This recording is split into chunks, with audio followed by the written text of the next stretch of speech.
Chapter 9 of Bunny Brown and His Sister Sue by Laura Lee Hope. This recording is in the public domain. Recording by Abigail Rasmussen. Chapter 9 The Rescue Dog.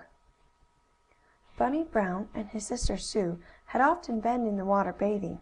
They had even been allowed to go in the ocean, a little way, when their father or mother was with them, and they were just beginning to learn to swim. But to fall suddenly into the water, with all one's clothes on, is enough to frighten anybody, even someone older than Sue, so it is no wonder she began splashing about instead of trying to swim as her father had told her to do. Bunny, for a moment, did not know what to do, but he had one great thought, and that was that he must help his sister. He was a little distance away from her, and he called out: "I'm coming, Sue. I'll get you out. Don't be afraid." But Sue was afraid. Her head went under water, and she had swallowed some, for she had forgotten another thing her father had told her, and this was: "When your head goes under water, hold your breath. Don't breathe, and then the water won't get in your mouth and nose." But Sue forgot this, and she was choking and gasping in the river.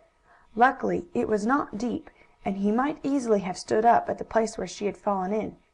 The water would not have been quite up to her waist. "I'll get you out, Sue! I'll get you!" cried Bunny. He ran toward Sue, but before he reached her there was heard a loud barking, and a big, shaggy dog rushed down to the edge of the island. Right into the water the dog jumped, and, getting hold of Sue's dress, he pulled her up on the shore. For a moment Sue lay there, still choking and gasping, while the dog stood over her, wagging his tail and barking as hard as he could bark. He seemed to know that everything was all right now. "Oh, Sue! Sue!" cried Bunny, rushing up to his sister and putting his arm around her. "You aren't drowned now, are you, Sue?" I don't know, Bunny," she stammered. I guess I'm most drowned, anyhow. Oh, take me home. I want my mamma." "I'll take you home right away," Bunny promised. "But wasn't the dog good to pull you out?"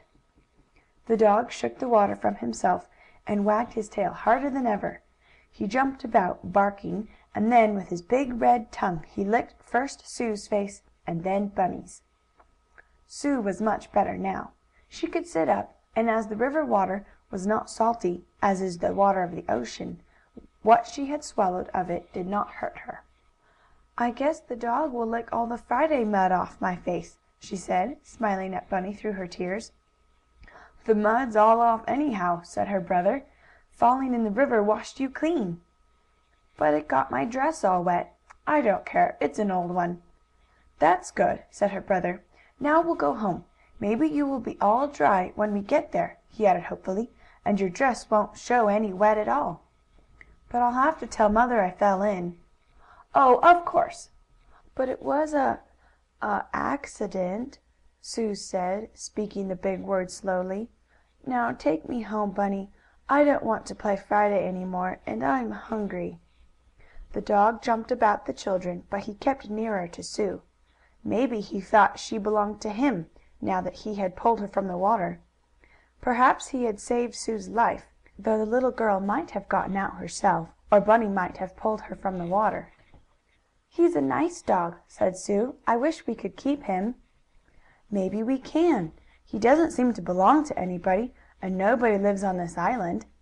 "He was shipwrecked, too," said Sue. "Or maybe he wanted to play Robinson Crusoe with us." "Robinson didn't have a dog. Anyhow, mother didn't read about any in the story," replied Bunny. "But he had a goat." "We can pretend this dog is a goat," remarked Sue, as she patted the big, shaggy fellow, who barked in delight, and wagged his tail. "We'll take him home in the boat with us," decided Bunny. "I hope mother lets us keep him." Getting into the boat was easy enough for Bunny and Sue, for they only had to step over the side, the boat being partly on shore. And the dog jumped in after them. He seemed very glad indeed that he had found two such nice children to love, and who would love him. But when Bunny tried to push the boat away from the island, as he had seen his father and Bunker Blue often do, he found it was not easy. The boat was stuck fast in the soft mud of the edge of the island. "I can't do it," Bunny said, puffing as he pushed on the oar with which he was trying to shove off the boat. "I can't do it, Sue."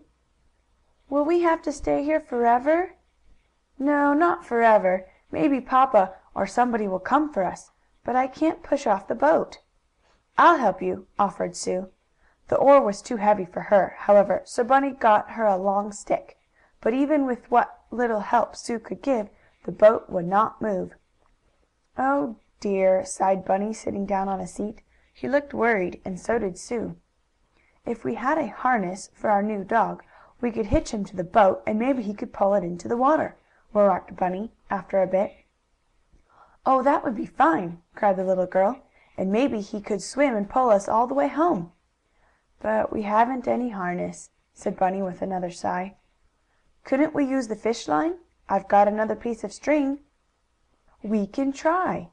With the string, which he knotted together, Bunny made a sort of harness, putting one end around the dog's neck, and tying the other end to the bow, or front of the boat. "Now pull us, Towser!" Bunny cried. "Is his name Towser?" Sue wanted to know. "Well, we'll call him that until we can think of a better name. Go on, pull!" ordered Bunny. But the dog only barked and stood still. He did not seem to mind being hitched up. It seemed as though he had often had children play with him. "Oh, I know how to make him pull us!" Sue exclaimed. "How?"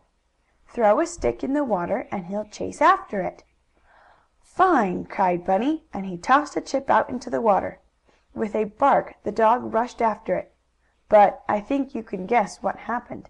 Instead of the dog's pulling the boat, the string broke, and, of course, that was the end of the harness. "Oh, dear!" exclaimed Sue. "We'll never get home, Bunny." The little boy did not know what to do next.